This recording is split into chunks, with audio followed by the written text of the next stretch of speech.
ದೇವರು ಪ್ರೀತಿಸುವ ಪ್ರೀತಿಯ ಬಿಗ್ ಜೆ ಟಿ ವಿ ಪ್ರಿಯ ವೀಕ್ಷಕರಿಗೆ ನಮ್ಮ ಕರ್ತನಾದ ಯೇಸು ಕ್ರಿಸ್ತನ ಹೆಸರಿನಲ್ಲಿ ನಿಮ್ಮನ್ನು ವಂದಿಸಿ ಸ್ವಾಗತ ಬಯಸ್ತಿದ್ದೇವೆ. ಬನ್ನಿರಿ, ಇಂದು ದೇವರ ವಾಕ್ಯವನ್ನು ಪರಮಗೀತ ಸಾಂಗ್ ಆಫ್ ಸಾಂಗ್ಸ್ 5ನೇ ಅಧ್ಯಾಯದಿಂದ ನಾವು 16 ಪ್ರೀತಿಯ ಸಮೀಕರಣದ ಬಗ್ಗೆ ನಾವು ನೋಡಿಕೊಳ್ಳಲಿಕ್ಕಿದ್ದೇವೆ. 16 ಈಕ್ವೇಷನ್ಸ್ ಆಫ್ ಲವ್. 5ನೇ ಅಧ್ಯಾಯ ಪರಮಗೀತದಲ್ಲಿ ಪ್ರೀತಿಯ ಒಂದು ಸಮಾನತೆ ಇದಕ್ಕೆ ಆಧಾರವಾಗಿರುವಂಥ ವಾಕ್ಯ.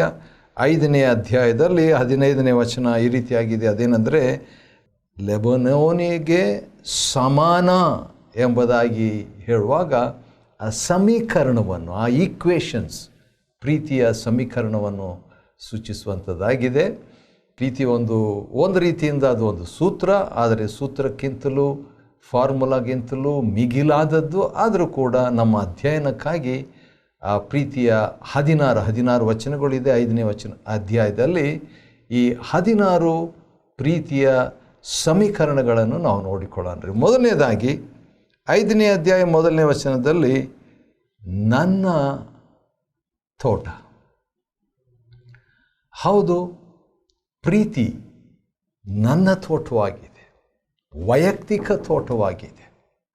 ಹೌದು, ಪ್ರೀತಿ ವೈಯಕ್ತಿಕವಾದಂಥ ಒಂದು ತೋಟಕ್ಕೆ ನಾವು ಅದನ್ನು ಸಮಾನಗೊಳಿಸ್ಬೋದು. ಅದು ಪ್ರೀತಿಯ ಮೊದಲನೇ ಸಮೀಕರಣ, ಫಸ್ಟ್ ಈಕ್ವೇಷನ್ ಆಫ್ ಲವ್.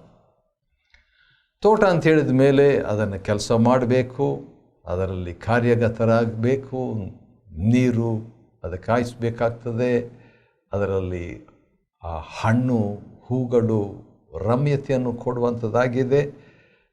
ದೇವರು ಕೂಡ ಮೊದಲನೇ ತೋಟ ಏದೇನಲ್ಲಿ ತಾನು ಪ್ರೀತಿಯಿಂದ ಸೃಷ್ಟಿ ಮಾಡಿದಂಥ ಆ ಪ್ರಥಮ ಕುಟುಂಬವನ್ನು ಅಲ್ಲಿ ಇರಿಸಿದನು. ಅಷ್ಟೇ ಅಲ್ಲ, ಕಲ್ವಾರಿ ಎಂಬ ತೋಟದಲ್ಲಿ ಕೂಡ, ಹೌದು, ನಮ್ಮ ಕರ್ತನಾದ ಯೇಸು ಕ್ರಿಸ್ತನು ತನ್ನ ಪ್ರೀತಿಯನ್ನು ಪ್ರಕಟಪಡಿಸಿದ್ರ ಬಗ್ಗೆ ನಾವು ನೋಡ್ತೇವೆ. ಎರಡನೇದಾಗಿ ಅದೇ 1ನೇ ವಚನ, ಪರಮಗೀತ 5ನೇ ಅಧ್ಯಾಯದ 1ನೇ ವಚನದಲ್ಲಿ ನಾವು ನೋಡ್ಕೊಳ್ತೇವೆ. ಪ್ರೀತಿಯ 2ನೇ ಸಮೀಕರಣ ಏನಂತ ಹೇಳಿದರೆ, ಜೇನು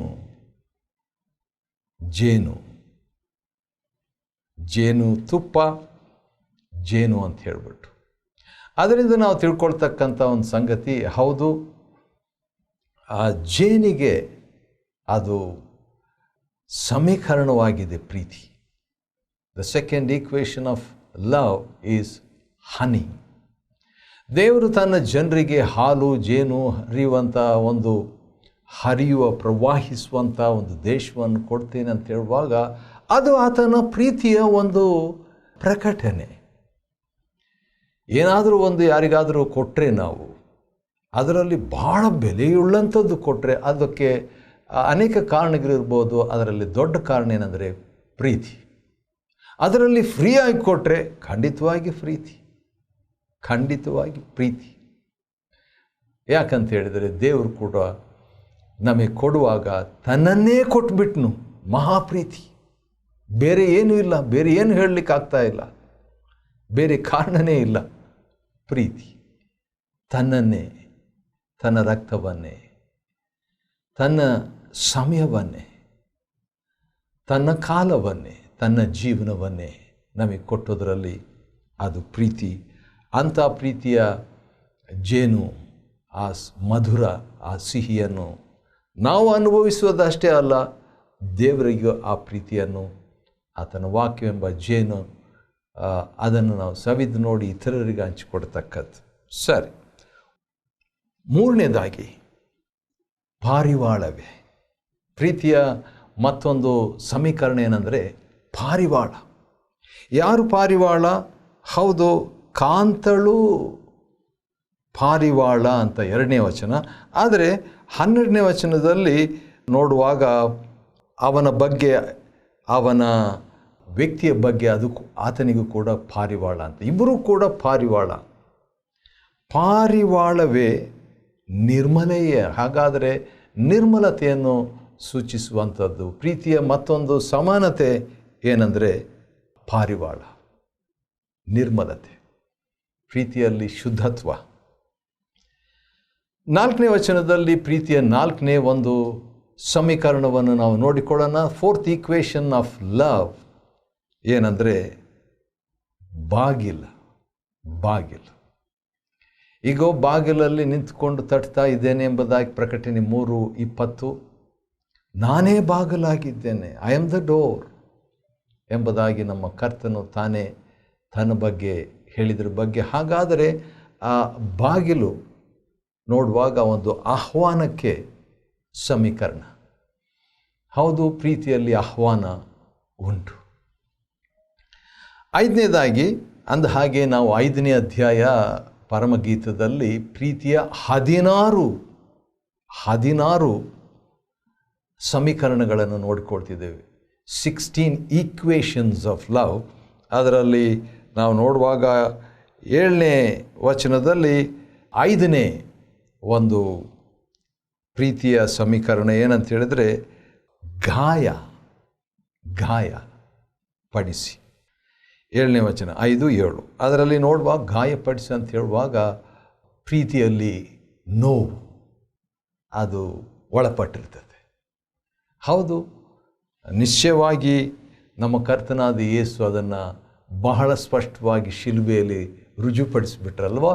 ಹೌದು, ಅದೇ ರೀತಿಯಾಗಿ ಅನೇಕ ಭಕ್ತಾದಿಗಳು, ಸಾಧು ಸುಂದರ್ ಸಿಂಗ್ ಮತ್ತು ಅನೇಕ ಮಹಾಭಕ್ತರು ಕೂಡ ಕರ್ತನಿಗಾಗಿ ಆ ದಿವಸಗಳಲ್ಲಿ ಶ್ರಮೆಯನ್ನು, ಗಾಯವನ್ನು, ಪ್ರಾಣವನ್ನೇ, ಸ್ಟೆಫನನ್ನು ಕೂಡ 12 ಅಪೊಸ್ತಲರು ಕೂಡ ಕರ್ತನಿಗಾಗಿ ಗಾಯವಾದರು, ಪ್ರಾಣ ಕೊಟ್ಟರು, ಮಹಾಭಕ್ತರು.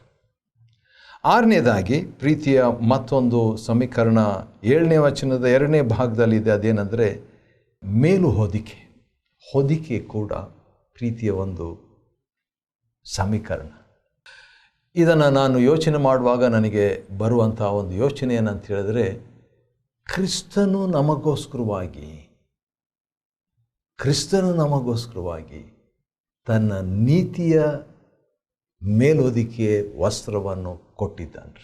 ದೇವರು ಪರಿಪೂರ್ಣನು. ಆತನನ್ನು ಸಮೀಪಿಸಬೇಕಾದರೆ ನಮ್ಮ ನೀತಿ ವಸ್ತ್ರದಿಂದ, ಹೊಲೆ ಬಟ್ಟೆಯಿಂದ ನಾವು ದೇವರ ಸನ್ನಿಧಾನವನ್ನು, ದೇವರನ್ನು ಸಮೀಪಿಸಲಾರೆವು. ಆದರೆ ತನ್ನ ಮೇಲೊದಿಕೆ ಎಂಬ ಪ್ರೀತಿಯ ವಸ್ತ್ರವನ್ನು ದೇವರು ನಮಗೆ ಕೊಟ್ಟಿರೋದರಿಂದ ಅದನ್ನು ಧರಿಸಿಕೊಂಡವರಾಗಿ ದೇವರ ಸನ್ನಿಧಾನಕ್ಕೆ ನಾವು ಯಾವಾಗಲೂ ಕ್ರಿಸ್ತನ ಹೆಸರಿನಲ್ಲಿ ಹೋಗ್ತಕ್ಕಂಥ ಪ್ರೀತಿ. ಸರಿ, ಇದೇ ರೀತಿಯಾಗಿ 1ನೇ ಸಮುವೇಲ 18ನೇ ಅಧ್ಯಾಯ ನಾವು ನೋಡಿಕೊಳ್ಳುವಾಗ ಪ್ರೀತಿಯ ಇತರರನ್ನು ಪ್ರೀತಿಸೋದ್ರ ಕುರಿತಾಗಿ ಭಾಳ ಬ್ಯೂಟಿಫುಲ್ ಆಗಿ ಸುಂದರವಾದಂಥ ಒಂದು ಚಿತ್ರ ಇದೆ. ಯೋನಾತಾನನು, ರಾಜಪುತ್ರನು, ತನ್ನ ಮೇಲೊದಿಕೆಯನ್ನು, ರಾಜವಸ್ತ್ರವನ್ನು ದಾವಿದ ಅಂದರೆ ಪ್ರಿಯನಂತ ಅರ್ಥ, ಆ ಹೆಸರಿನ ಅರ್ಥ, ತನ್ನ ಪ್ರಿಯನಿಗೆ ಕೊಟ್ಟು ಅವನನ್ನು ತನ್ನ ಪ್ರಾಣದಂತೆ ಪ್ರೀತಿಸಿ ಆ ಮೇಲೊದಿಕೆಯನ್ನು, ತನ್ನ ರಾಜವಸ್ತ್ರವನ್ನು ಹೊದಿಸ್ತಾನೆ. ಆ ಸಂದರ್ಭದಲ್ಲಿ ಯಾರಾದರೂ ಅಲ್ಲಿ ಹೋಗಿ ಒಂದು ಕ್ಯಾಮ್ರಾದಿಂದ ಫೋಟೋ ತೆಗೆದುಕೊಂಡಿದ್ದರೆ ಏನಾಗ್ತಿತ್ತು? ದಾವಿದನು ರಾಜವಸ್ತ್ರ ಧರಿಸಿಕೊಂಡಿದ್ದಾನೆ, ಯೋನಾತನು ಸಾಮಾನ್ಯ ವಸ್ತ್ರದಲ್ಲಿದ್ದಾನೆ. ಯಾರು ರಾಜಪುತ್ರ ಇವರಿಬ್ಬರಲ್ಲಿ ಅಂತ ಹೇಳುವಾಗ ದಾವಿದನೇ ಅಂತ ಹೇಳ್ತಿದ್ರು. ಆದರೆ ಆಗ ಯೋನಾತನನು ರಾಜಪುತ್ರನಾಗಿದ್ದ. ಅಂದರೆ ಅದರ ಅರ್ಥ ಪ್ರೀತಿ ಏನು ಮಾಡ್ತದೆ? ಇತರ ವ್ಯಕ್ತಿಯನ್ನು ಸೌಂದರ್ಯಗೊಳಿಸ್ತದೆ, ಶ್ರೇಷ್ಠವಾಗಿ ಭಾವಿಸ್ತದೆ. ಕ್ರಿಸ್ತನು ನಮ್ಮನ್ನು ಶ್ರೇಷ್ಠವಾಗಿ ಭಾವಿಸಿ ತನ್ನ ರಾಜವಸ್ತ್ರವನ್ನು, ನೀತಿ ವಸ್ತ್ರವನ್ನು ನಮಗೆ ಕೊಟ್ಟದ್ದನ್ನು ವ್ಯಕ್ತಪಡಿಸ್ತದೆ. 7ನೇ ಒಂದು ಸಮೀಕರಣ, 7th ಈಕ್ವೇಷನ್ ಆಫ್ ಲವ್, ಪ್ರೀತಿಯ 16 ಸಮೀಕರಣಗಳನ್ನು, ಈಕ್ವೇಷನ್ಸ್ ನಾವು ನೋಡಿಕೊಳ್ತಿದ್ದೇವೆ. ಮತ್ತು ಇಲ್ಲಿ 8-9 ವಚನದಲ್ಲಿ ಪ್ರಮಾಣ ಎಂಬ ಪದ ಗಮನಿಸಬಹುದು. ಅದು 7ನೇ ಸಮೀಕರಣ. ಅದೇನೆಂದರೆ ಒಡಂಬಡಿಕೆಯನ್ನು ಅದು ಸೂಚಿಸ್ತದೆ, ವಾಗ್ದಾನವನ್ನು ಸೂಚಿಸ್ತದೆ. ಮದುವೆಯಲ್ಲಿ ಕೂಡ ಒಂದು ಪ್ರಮಾಣ ಇದೆ, ವಾಗ್ದಾನ ಇದೆ, ಒಡಂಬಡಿಕೆ ಇದೆ. ಅದೇ ರೀತಿಯಾಗಿ ದೇವರು ಕೂಡ ನಮ್ಮ ಜೊತೆಯಲ್ಲಿ ಒಂದು ಪ್ರಮಾಣ, ವಾಗ್ದಾನ, ಒಡಂಬಡಿಕೆಯನ್ನು ಮಾಡಿಕೊಂಡಂಥದ್ದು ಈ ಸಮೀಕರಣ.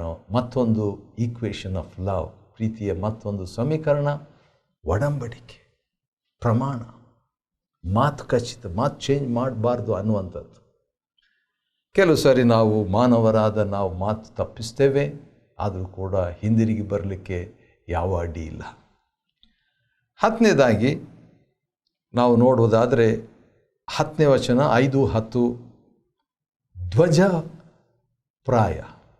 ಧ್ವಜಪ್ರಾಯ ಹೌದು, ಪ್ರೀತಿಯ ಮತ್ತೊಂದು ಸಮೀಕರಣ ಏನಂದರೆ 10,000ರಲ್ಲಿ ಧ್ವಜಪ್ರಾಯ, ಫೇರೆಸ್ಟ್ ಅಮಂಗ್ 10,000.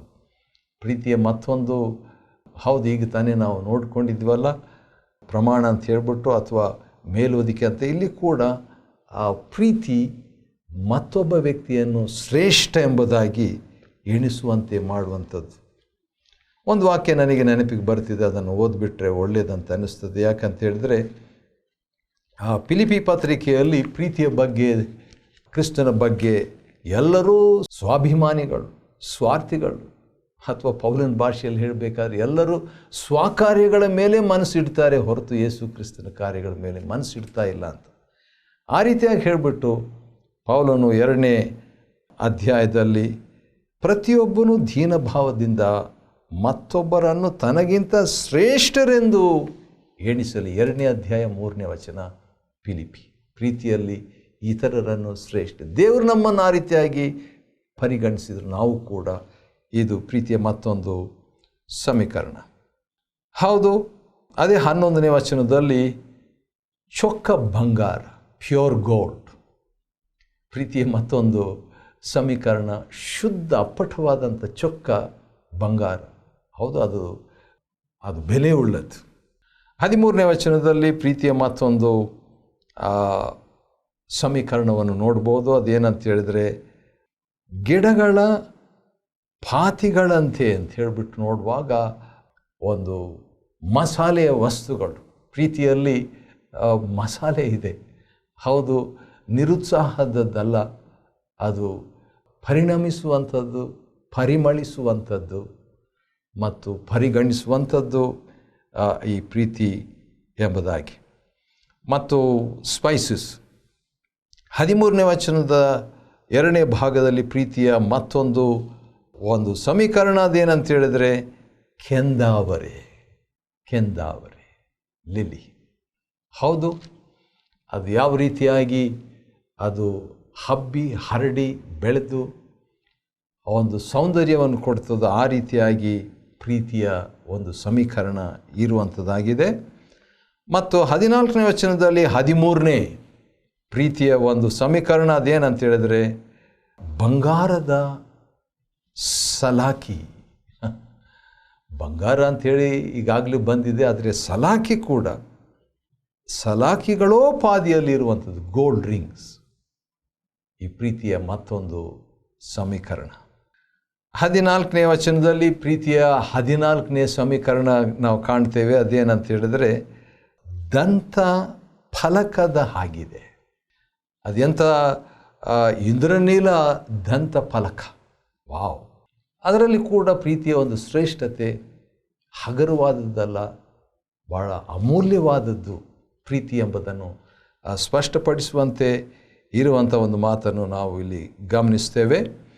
ಮತ್ತು ಪ್ರೀತಿಯ 5ನೇ ಅಧ್ಯಾಯ ಮತ್ತು ಪರಮಗೀತದಲ್ಲಿ ಪ್ರೀತಿಯ ಕೆಲವು 16 ಸಮೀಕರಣಗಳನ್ನು ನಾವು ನೋಡ್ಕೊಳ್ತಿದ್ದೇವೆ. ಅದರಲ್ಲಿ ಒಂದು ಇಲ್ಲಿ ನಾವು ನೋಡ್ತೇವೆ. ಅದೇನಂತ ಹೇಳಿದರೆ 15ನೇ ವಚನದಲ್ಲಿ ಚಂದ್ರಕಾಂತ ಸ್ತಂಭ, ಚಂದ್ರಕಾಂತ ಸ್ತಂಭಗಳು, ಮಾರ್ಬಲ್ ಪಿಲ್ಲರ್ಸ್. ಹೌದು, ತಾಜ್ ಮಹಲ್ ಕೂಡ ಕಟ್ಟಿದಂಥದ್ದು ಅದು ಮಾರ್ಬಲ್. ಅದು ಆಶ್ಚರ್ಯ. ಲೋಕದಲ್ಲೇ 7 ವಂಡರ್ಸ್ ಆಫ್ ದಿ ವರ್ಲ್ಡ್, 7 ಅದ್ಭುತಗಳಲ್ಲಿ ಒಂದು ಆಗಿದೆ. ಯಾಕಂದರೆ ಅದು ಪ್ರೀತಿಯ ಕೊಡುಗೆಯಾಗಿ ಕಟ್ಟಿದಂಥದ್ದು ಹೌದು ಒಬ್ಬ ಮಾನವನು, ಅದೇ ರೀತಿಯಾಗಿ ದೇವರು ಕೂಡ ಅದಕ್ಕಿಂತಲೂ ಹೆಚ್ಚಾಗಿ ನಿತ್ಯವಾಗಿ ಆ ಪದ ಯೂಸ್ ಮಾಡ್ತೇನೆ, ಲವ್ ಯು ಫಾರ್ ಎವರ್ ಎಂಬುದಾಗಿ ಹೇಳುವಾಗ ದೇವರು ನಮ್ಮ ನಿತ್ಯವಾದ ಪ್ರೀತಿಯಿಂದ ಪ್ರೀತಿಸ್ತೇನೆ ಎಂಬುದಾಗಿ ಯೆರೆಮೀಯ 31:3 ದೇವರು ಹೇಳಿದ್ದು ಹೌದು. ಚಂದ್ರಕಾಂತ ಸ್ತಂಭಗಳು. ಕೊನೆಯದಾಗಿ 16ನೇ ಅಧ್ಯಾಯ 5ನೇ ಅಧ್ಯಾಯ 16ನೇ ವಚನ, ಚಾಪ್ಟರ್ 5 ವರ್ಸ್ 16. 16ನೇ ಪ್ರೀತಿಯ ಮತ್ತೊಂದು ಸಮೀಕರಣ ನಾವು ನೋಡ್ತೇವೆ. ಅದೇನಂದರೆ ಬಹು ಇಂಪು. ಪ್ರೀತಿ ಬಹು ಇಂಪಾದದ್ದು. ಅದನ್ನು ಟೇಸ್ಟ್ ಮಾಡುವಾಗ ಮಾತ್ರ ಗೊತ್ತು. ದೇವರ ಪ್ರೀತಿ ಕೂಡ ಹಾಗೆ.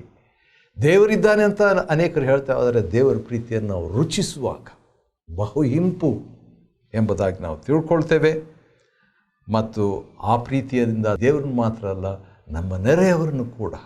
ಮತ್ತಾಯ 22ನೇ ಅಧ್ಯಾಯ 37-39 ವಚನಗಳ ಪ್ರಕಾರವಾಗಿ ದೇವರನ್ನು ಇತರವನ್ನು ಪ್ರೀತಿಸುವಂತೆ ದೇವರು ನಮಗೆ ಸಹಾಯ ಮಾಡಲಿ. ಪರಮಗೀತ 5ನೇ ಅಧ್ಯಾಯವನ್ನು ಅಧ್ಯಯನ ಮಾಡಿಕೊಳ್ಳುವಂತೆ ದೇವರು ಕೊಟ್ಟ ಕೃಪೆಗಾಗಿ ಆತನಿಗೆ ಸ್ತೋತ್ರವಾಗಲಿ. ದೇವರು ನಿಮ್ಮನ್ನು ಆಶೀರ್ವದಿಸಲಿ.